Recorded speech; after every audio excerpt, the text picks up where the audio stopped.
Akimbiwa tu. Kimbiwa. Kwa nini? Anajiuliza huyu amefanya kazi kabla ya mimi miaka 3.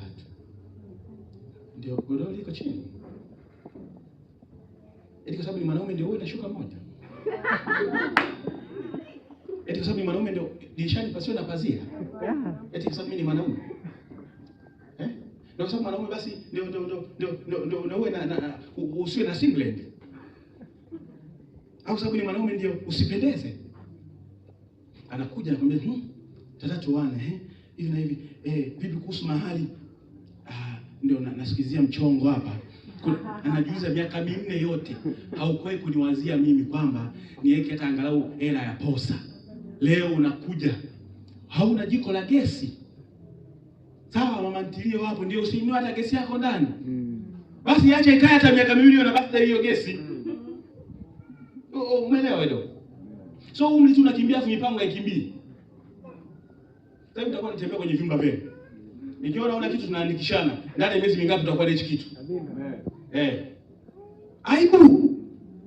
Kupata kijana wa kanisani umewaka na taiju unako sufuria kuchungulia hivi unaona kama maji yake.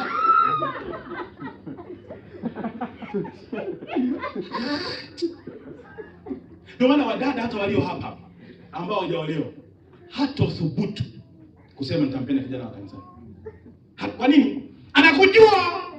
Kuna mtu mwingine anamwambia alisiungie jero. Anajua sasa ni mwanaume namna gani. Hata kama Jehova akisema hapa. Umeng'ang'ana. Toe buku basi. Andazi mawili tu. Niweke basi. Anajiuliza huyu ndo Jehova akanitokea kwenye ndoto kama baba alivyotufundisha. Akaniambia, "Chukua Fred huyo." Hadi sasa bwana ni kinyonge. Kwa nini? Aoni hatua.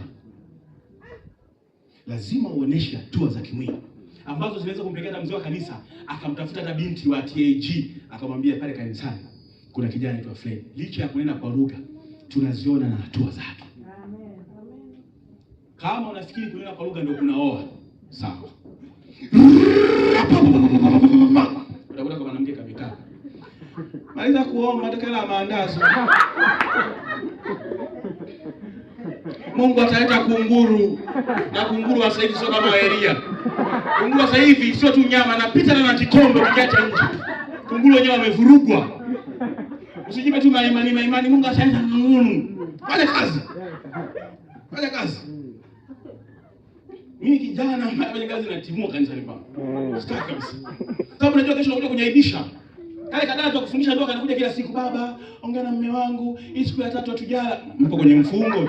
Amna Jehova hajatujalia. Jehova gani? Wanakuwa na mbonge la mshamba mpaka Ahabu akutamani mshamba wako kama alivyotamani shamba la Naboth. Na hivi vijana wa kanisani ambao hawafanyi kazi ndio huwa wanataka kuoa wanawake wazuri. Moyo huyo, "Hapana baba, mimi nataka mwanamke fulani hivi. Hata nikitembea naye hivyo atajua Yoshua nimepata jiko." Sisi tuna akili, tukikupa mwanamke tuna akili, tunajua kwa uvivu ulionao huyu dada atakufaa. Sababu dada akiamka tu asubuhi nyumba ya kupanga lakini amelima matembele nje. Huyu atakufaa. Ona ng'ang'ania. Vocha tu ya dada mmoja akwambia naomba 1500 ya vocha, unazimia kwanza. Unamwagiwa maji unainuka, 1500 iko pale pale. Mimi siwezi kuwa yule ana matumizi mabaya ya hela ndio hivyo unaona hivi. Wadada ambao mnaonyesha mikono juu. Wadada ambao ndivyo alivyo. Au hawezi kuwabadilisha. Nakwambia kweli, huwezi kuwabadilisha. Ndio maana Yezebeli kalikuwa tayari kuua mtu ili mume wake apate shamba. Yaani wako hivyo. Na ukiona kadada kanakuvumilia kwenye kila hali yako, kuna mawili. Ana mpango mkakati usiojua. Shukuru Mungu, mke wangu ni mvumilivu sana. Tunapita naye, muda wetu tunakata siku 2 bila kula. Wajui wa dada wewe. Labda kama mnakaa naye humu ndani siku nzima. Ile kama unaondokaga alala njaa, ndio utamfundisha mke wako kukumbuka Misri palikuwa na matikiti maji. Wadada wanacheka hapa sawa, baba ametutetea. Watu wainue. Nakaribia kwa baba. Naelewa vizuri? Unameka mingapi sasa? Mstari. Hapo mingapi? 26. Likubwa kabisa. Kinga kabisa. Ole wako sasa mwezi uishe wa 7 nisikuone una gesi nyumbani. Jaza mavyombo. Uache vichache tu vile ambavyo ukiwa navyo lazima nikuulize nani kakushauri ununue hichi. Unakuwa na kablenda na kasani kamekaa kama samaki hivi, na nitakuuliza nani kakushauri kununua hichi? Maana sio akili ya mwanaume. Unakuwa na msando wa plastiki hivi, unatobo chini hivi. Mwanamke wako kwambia hizi hata zitumia, tutanunua hizi. Haleluya. Amen. Pigia Yesu makofi. Kwa hiyo tunapo mention ndoto zetu kama Mungu na haja zetu Mungu, kwa mfano sio leo, Mungu ninaomba mume. Wadada huwa wanapenda kuweka mambo mengi sana ukiona Mungu. Hata hapa nikisema nisambaze mic hapa, utaona vitu vya ajabu kweli. Naomba Mungu ambaye mwanaume ambaye ni mchapa kazi, anakucha wewe. Ukiona hizo sifa nyingi sana, kabla haujazipeleka kwa Mungu, kaa chini jichunguze. Naweza kubeba mwanaume mwenye sifa hizi ninazoziomba? Naeleweka vizuri? Amen. Ukiomba mwanaume mchapa kazi, maana yake mwanaume huyo idea zake kubwa za kufanya kazi atazitaka kwako mwanamke. Kwa mke wangu na milioni 100 hapa tufanyaje? Hiyo. Ona. Ameposti mawigi mapya 77. Anajua huyo hapa nimepatikana. Sijapata. Kwa hiyo ukiomba naomba mwanaume mcha Mungu, uwe pia wewe una kaloo mtakatifu. Anamka tu asubuhi rakapata ya mandalabo. Mke wangu tenda mkesha leo. Hapana mkesha kwa kweli hapana. Wataniibia kwenye mkesha huko. Sio niomba mcha Mungu mwenyewe. Unakuta mume wako anasoma Biblia. Biblia kila saa unaanza kuwa mkali wewe. Unaomba mkaka mtanashati. Kaka anamka asubuhi perfume unaisikia huko jikoni. Unaanza. Ni hapo twende wote huko. Ndikana nukia hiyo twende usiomba mtanashati. Maana una moyo wa kuvumilia yote. Elewa vizuri? Na wewe Fred unaomba Mungu nipe mwanamke mweupe. Wewe anaomba wanawake weupe kwa sababu kuchanganya rangi, kwa sababu ukipata rangi yake hiyo sio kama mtazaa vibaya. Ila kwa mahesabu ya kibinadamu kuna tukio linaweza kutokea. Tukashangaa tu familia ikisimama pote ni kamati ya ulinzi.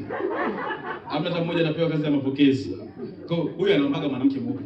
Kwa hiyo ukiona anakwambia nakupenda afu ni mweusi anakudanganya. Mimi baba yake ameniambia hivyo. Sema amen. Amen.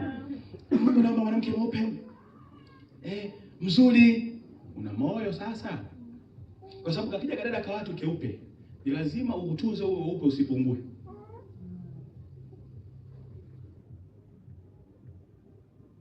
Ningesikia umesema amina mbona nataka. Amen. Sio unamletea mwanamke dodoki. Katani. Leo nini la viroba lile? Eti akajisugulie. Atachunguka ngozi mdada watu awe na mistari. Eti maisha ni popote. Maisha ndio mkaamie chikoa kwa ndani kule Mbambala sijui. Mke wangu nyoa, ukinyoa na damu kweli. Kumbe unawaza kusuka tu ni shughuli. Usiombe hayo mambo. Mwambie Mungu angalia kipato changu, niletewa kipato changu. Atakuja mmoja kutoka Ngurumusu huko. Kwanza anajua kujisuka mwenyewe mabutu vitunguu. Hana shida. Umeelewa vizuri? Mimi nasema hivi kwa sababu nimeona ndoa nyingi za vijana wa kanisani na watumishi wa Mungu zinayumba. Na zinayumba kwa sababu wao wanavyotaka wanafikiri na wake zao wanataka. Wake wanavyotaka wanahisi na waume zao wanataka. Kwa wanakuwa hawaendani.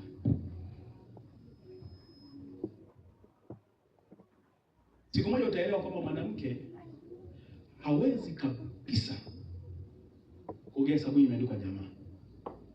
Yeye akaogea kwa sababu ya kuogopa. Yaani wewe unaweza kaogea hata sabuni imeandikwa mawingu. Hata mchanga mwanaume anaweza kaogea fresh. Kwa sababu hatutegemei eti huko kuoga kwake sana ndio ang'ae. Ila ni mwanamke lilivyotengenezwa tu, likioga tu mara kwanza mara mbili kaoga vizuri, linakuja linang'aa lenyewe tu. Mabadiliko yanaonekana tofauti na wewe ukiwa na hela. Mpaka tuje tugundue umebadilika. Ni ngumu. Ngozi la mwanaume limetengenezwa hivyo, limekaa kishupavu tu. Lakini mwanamke akidekezwa tu mdekezo mmoja, hata kama hajaolewa, akiwa tuna mahusiano, akadekezwa kwenye mahusiano yake, tunaanza kumuona tayari amebadilika. Unaona tu. Baba Shalom. Malengo kayatoa wapi huyo? Kumbe tayari. Baada ya kusema maneno haya, geukia jirani yako. Mwambie nikupe milioni 50. Nikupe milioni 50. Tutakukuta hai? Tutakukuta hai. Au ndio kwa heri mwalimu? Ndio kwa heri mwalimu. Sema kwa jina la Yesu. Mimi najitabiria kama vile Elia Mtishbi alivyotabiri, na mimi najitabiria. Na mimi najitabiria maisha yangu yatakuwa makubwa, yatafanikiwa katika jina la Yesu. Katika jina la Yesu sitapungukiwa, ikiwa ni fedha, ikiwa ni uhai, ama ni afya njema. Katika jina la Yesu natabiri afya kwenye maisha yangu, natabiri uzima kwenye maisha yangu, natabiri kuinuliwa, natabiri kuinuliwa, natabiri upenyo kwenye maisha yangu katika jina la Yesu. Baba wa mbingu na nchi, tangu siku ya leo, mchoro wowote uliochorwa, lamani yoyote iliyotengenezwa ili mimi niangamie, naifuta leo kwa jina la Yesu. Na kila aliyehusika kwenye lamani hiyo namfuta kwa jina la Yesu. Aliyehusika kwenye ubaya huo namfuta kwa jina la Yesu. Kwa jina la Yesu, kila aina ya lamani na michoro ya uovu iliyotengenezwa kwangu naifuta leo, naifuta leo kwa jina la Yesu. Hebu simama uanze kufuta, sema nafuta kila mchoro uliotengenezwa miaka 10 iliyopita, uliotengenezwa kwa ajili ya miaka ijayo, na ufuta leo, na ufuta leo, na ufuta leo. Nikapasoko ya manda ya pala, nikapasoko ya kapa, nikapasoko toka pasi, naanza kufuta, anza kufuta, futa kwa jina la Yesu, futa kwa jina la Yesu, futa kwa jina la Yesu, futa kwa jina la Yesu, futa kwa jina la Yesu, futa kwa jina la Yesu, futa kwa jina la Yesu. Nikapasoko toka paramanda, nikapasoko toka paramanda, nikapasoko toka ya kufua watu nangu, ninafuta, nikapasoko handa ya paramanda, nikapasoko toka ya kepelego, nikapasoko toka pa kwa jina la Yesu. Waliochora kijijini kwetu, waliochora kijijini kwetu, ili niangamie, au futa leo. Ema kichora kama maneno haya, futa hiyo mchoro waliochora